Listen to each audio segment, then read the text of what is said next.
En 1943, cuando la Segunda Guerra Mundial mantenía al mundo sumido en la incertidumbre, Mario Moreno Reyes, mejor conocido como Cantinflas, ya se había convertido en un fenómeno sin precedentes dentro del cine mexicano.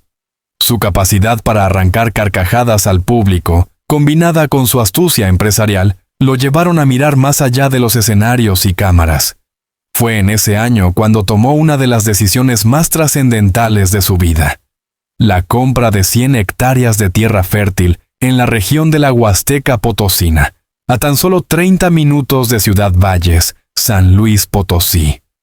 La transacción ascendió a 30,000 pesos de la época, una cifra considerable, pero modesta frente a la visión que tenía en mente.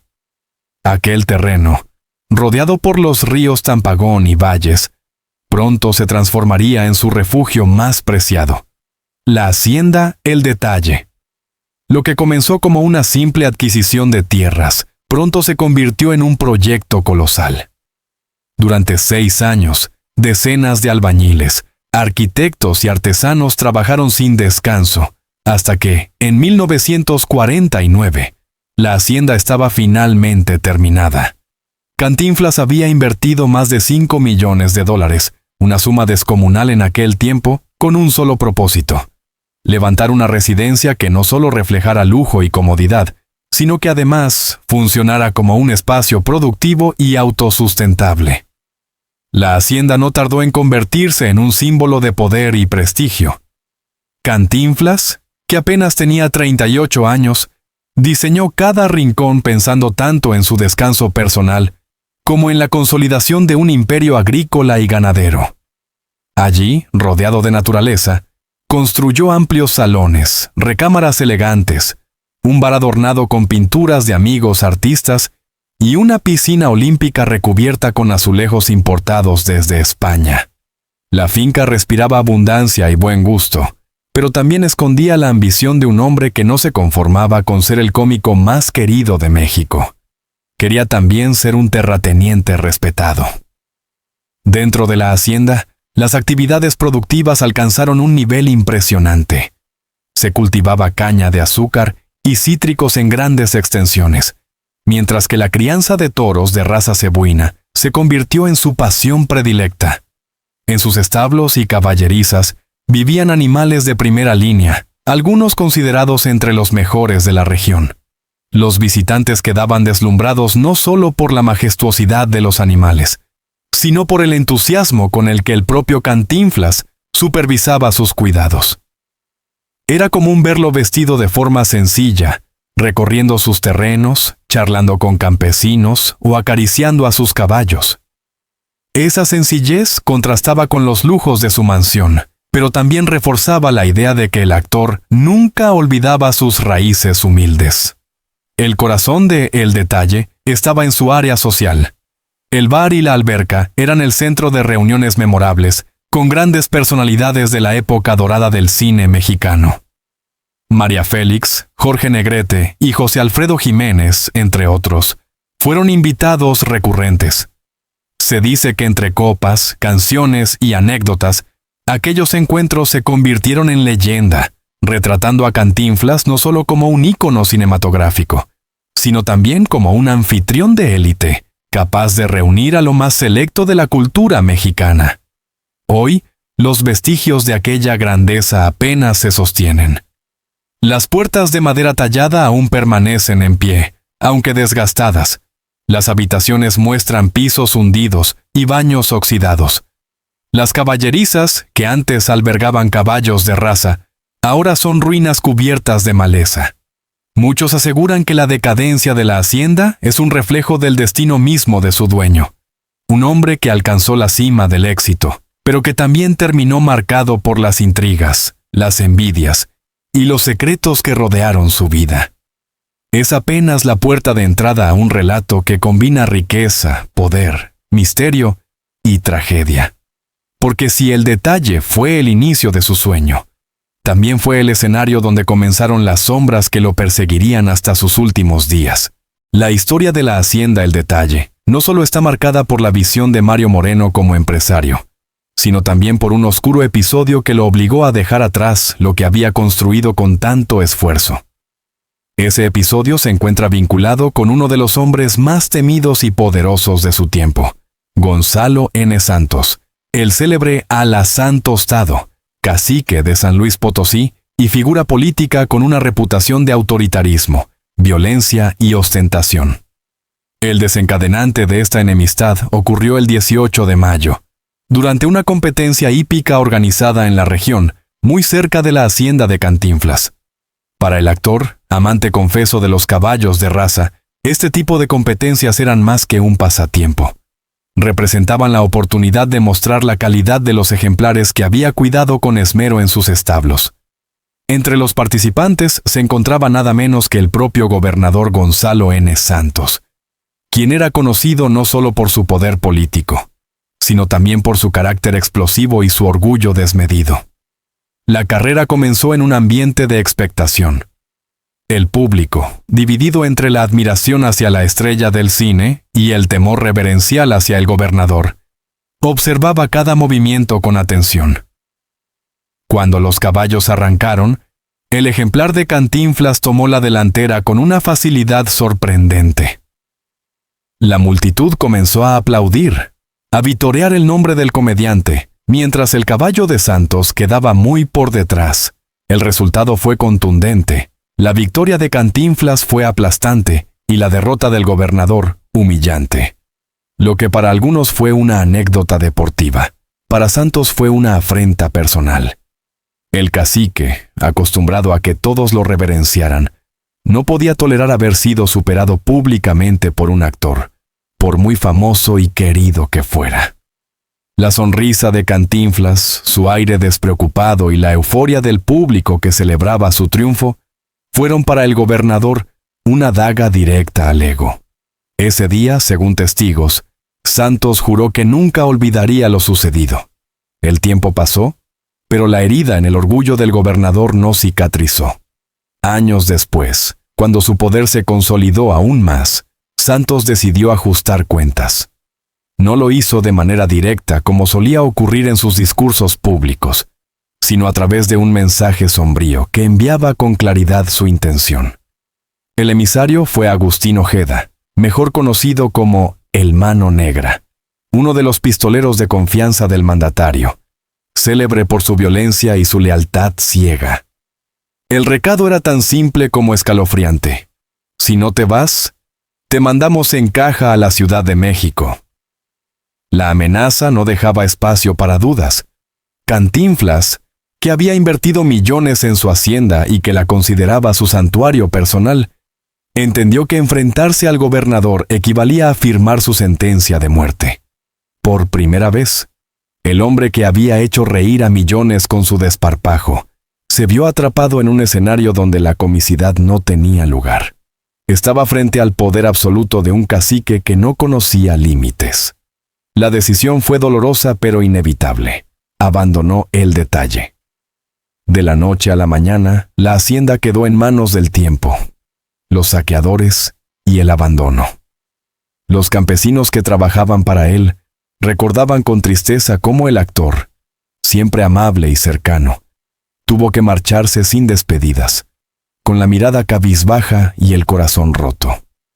El sueño de convertir aquella propiedad en un emporio productivo y en un refugio para sus amistades se desplomaba frente a la realidad brutal de la política mexicana. El abandono de El Detalle no solo significó la pérdida de una residencia, sino también la renuncia a un proyecto de vida. Cantinflas jamás regresó a habitar su hacienda, aunque según algunos relatos, de vez en cuando enviaba a personas de confianza para asegurarse de que el lugar no fuera destruido por completo. Sin embargo, el destino del inmueble estaba sellado.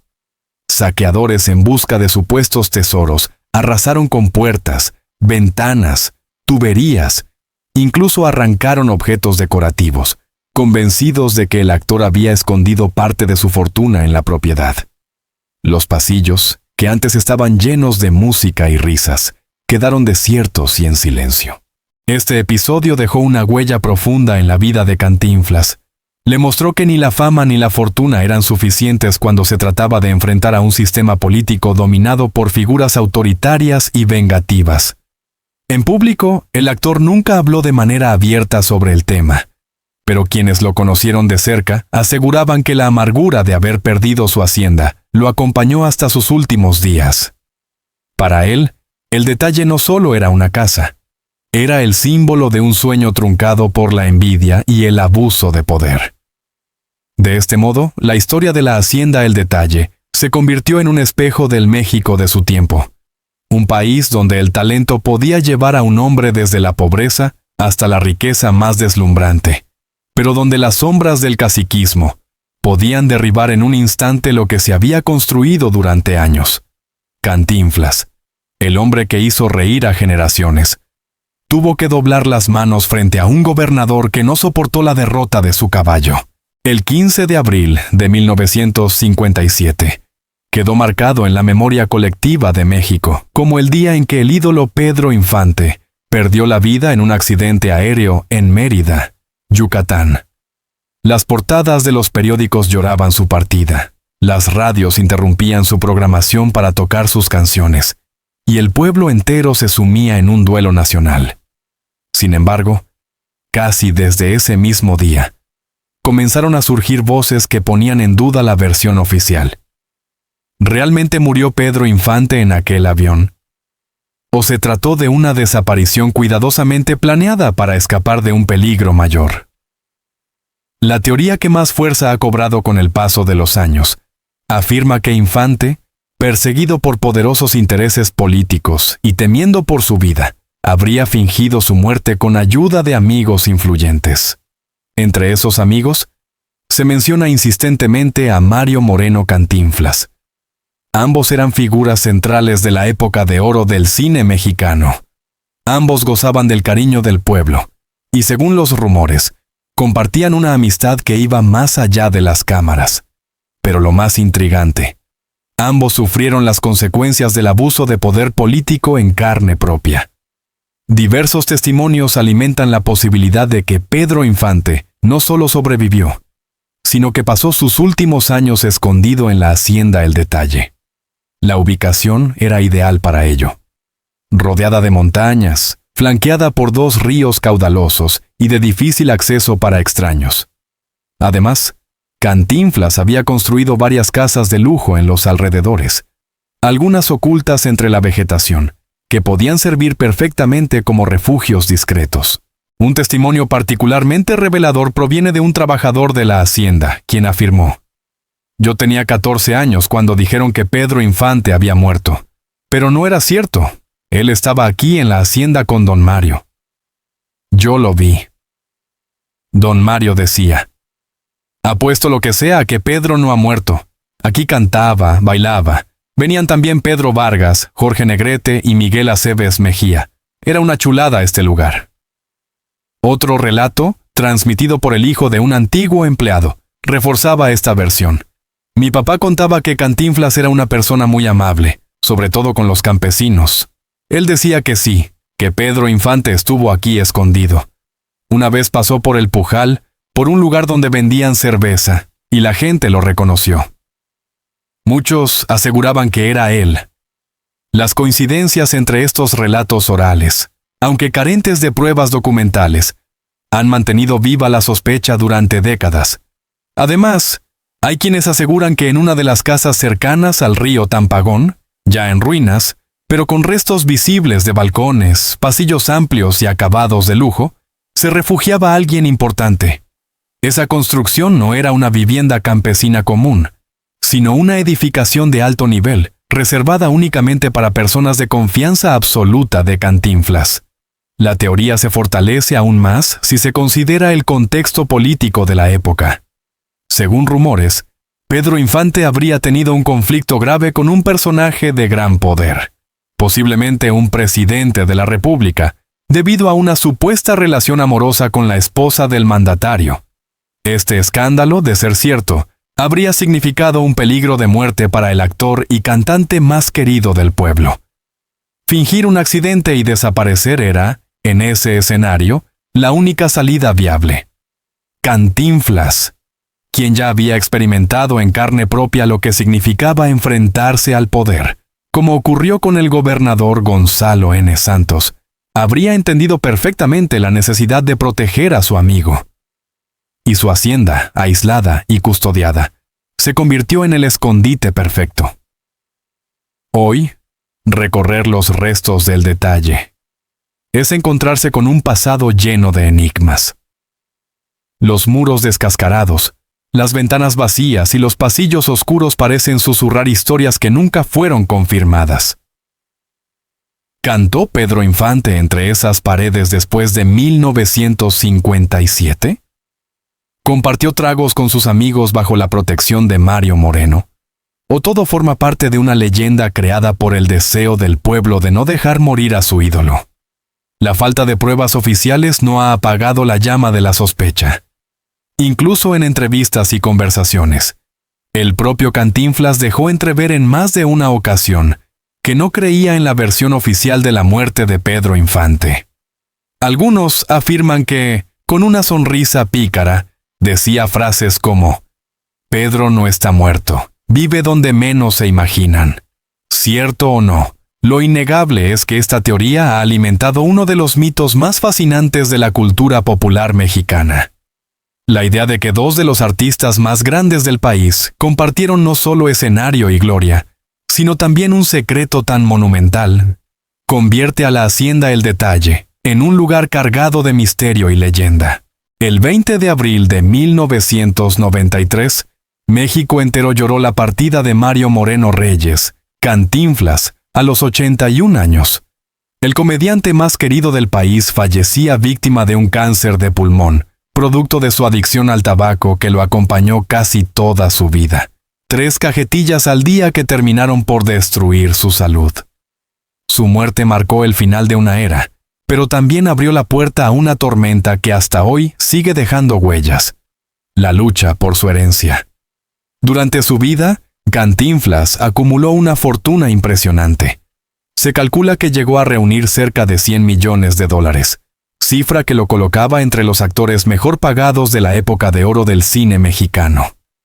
Sus ingresos no solo provenían de las películas que protagonizó, sino de contratos publicitarios, presentaciones, negocios agrícolas, bienes raíces y, sobre todo, de los derechos de autor de sus filmes, que seguían generando regalías millonarias gracias a sus transmisiones en televisión.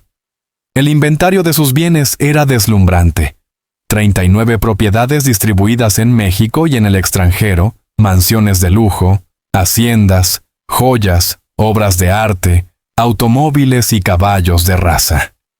Sin embargo, lo que más valor económico representaba eran las cintas que lo convirtieron en leyenda. Los derechos de películas como Ahí está el detalle, El bolero de Raquel, El padrecito o El profe generaban regalías millonarias a través de su difusión internacional. Al morir, Cantinflas dejó un solo hijo adoptivo, Mario Moreno Ivanova, quien se asumió como heredero universal. Sin embargo, pronto surgió un duro rival: Eduardo Moreno Laparade, sobrino del comediante, quien reclamó los derechos cinematográficos, asegurando que Cantinflas le había cedido parte de ese legado en vida. Aquello desencadenó una de las batallas legales más sonadas en la historia del entretenimiento mexicano. Durante más de 2 décadas, los tribunales se convirtieron en el escenario de una guerra sin tregua. De un lado, Mario Moreno Ivanova luchaba por conservar lo que consideraba suyo por derecho. Del otro, Laparade mostraba documentos y contratos que, según él, lo acreditaban como legítimo titular de gran parte de los derechos de las películas. Cada fallo judicial parecía inclinar la balanza hacia un lado distinto, prolongando la incertidumbre y generando escándalos mediáticos. Mientras tanto, las propiedades de Cantinflas comenzaban a deteriorarse. El Detalle, aquella hacienda que alguna vez fue su orgullo, estaba ya en ruinas desde décadas atrás, pero otras casas y mansiones en Guerrero, el Estado de México y la Ciudad de México corrían la misma suerte. Muchas quedaron abandonadas, saqueadas o vendidas a precios muy por debajo de su valor real debido a la imposibilidad de administrarlas correctamente en medio de los juicios. El punto culminante llegó en 2014, cuando un juez otorgó la titularidad de los derechos de las películas al sobrino Eduardo Moreno Laparade, dejando a Ivanova prácticamente fuera de la herencia más lucrativa. El fallo fue devastador para el hijo adoptivo, que ya cargaba con una vida marcada por los excesos, las adicciones y los problemas personales.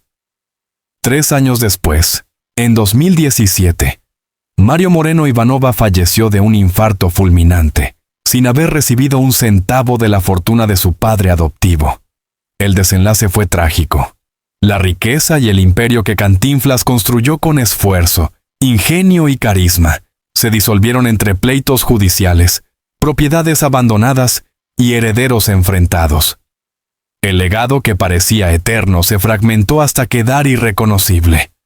Lo irónico es que Cantinflas, el hombre que llevó alegría a millones, nunca imaginó que tras su muerte quedaría una estela de amargura y ambición. Aquella fortuna que debió haber asegurado la tranquilidad de su familia, terminó convertida en motivo de discordia. Y más aún, el hombre que simbolizó la unidad del pueblo mexicano en torno a la risa, terminó siendo motivo de división entre sus propios descendientes. Hoy, el recuerdo de Cantinflas sigue vivo en la memoria colectiva, pero gran parte de su patrimonio material ha desaparecido o se encuentra en manos ajenas. Sus películas, aunque inmortales, se convirtieron en la causa de la mayor disputa en la historia del espectáculo nacional.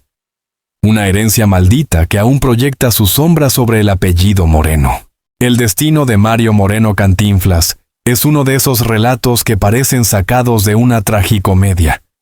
Un hombre que nació en la pobreza, conquistó la cima del éxito, acumuló una fortuna deslumbrante y terminó viendo cómo gran parte de su legado material se desmoronaba. Al morir en 1993, dejó tras de sí no solo un vacío en el cine mexicano, sino también un testamento inconcluso, propiedades en disputa y un eco de grandeza que poco a poco se fue apagando en lo tangible, aunque no en la memoria colectiva. Las casas que alguna vez fueron símbolos de lujo y prosperidad se convirtieron en ruinas. El detalle, en San Luis Potosí, quedó en abandono tras la amenaza del gobernador Gonzalo N. Santos. La Purísima, otra de sus haciendas en el Estado de México, sufrió un destino similar, saqueada, olvidada, devorada por la maleza. Incluso su mansión junto a la playa en Guerrero perdió el esplendor que alguna vez deslumbró a sus invitados. Los caballos de raza, los toros cebuinos, los jardines y los salones de fiesta terminaron reducidos a polvo y silencio. Con el paso de los años, las imágenes de Cantinflas lanzándose a la alberca olímpica, recibiendo a estrellas como María Félix o Jorge Negrete, o brindando en su bar privado con José Alfredo Jiménez, se convirtieron en estampas lejanas de un mundo que ya no existe. Lo que antes era sinónimo de grandeza, hoy es apenas un rastro en ruinas que alimenta la nostalgia y los rumores. A esa decadencia material se sumó el drama familiar. La batalla entre su hijo adoptivo, Mario Moreno Ivanova, y su sobrino Eduardo Moreno Laparade, terminó por desgarrar el apellido. La justicia favoreció al sobrino en 2014, otorgándole los derechos de las películas más valiosas. Ivanova, derrotado en lo legal y en lo personal, murió en 2017 sin herencia y con una vida marcada por excesos. El nombre de Cantinflas, que durante décadas fue sinónimo de unión, quedó manchado por pleitos y divisiones. Sin embargo, mientras su fortuna se dispersaba y sus propiedades se derrumbaban, la figura de Cantinflas se hacía cada vez más grande en el imaginario popular. Porque lo material puede perderse, pero el arte permanece. Sus películas siguen transmitiéndose en todo el mundo. Sus frases se repiten como parte del habla cotidiana, y su estilo inconfundible. Ese juego de palabras donde parecía no decir nada y, al mismo tiempo, lo decía todo.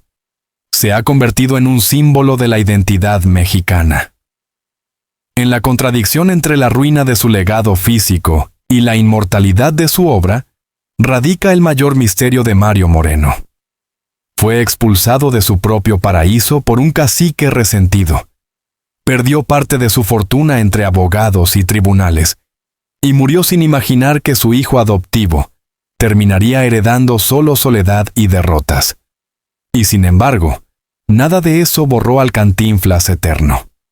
Las leyendas que lo rodean, como la de haber protegido a Pedro Infante en el detalle, no hacen sino engrandecer su figura, porque si algo define al mito, es precisamente esa mezcla de verdad y fantasía que nunca llega a resolverse del todo. Cantinflas dejó en este mundo una herencia fragmentada, sí, pero también un tesoro intangible, la risa y la esperanza de que, pese a todo, siempre es posible enfrentar la adversidad con ingenio.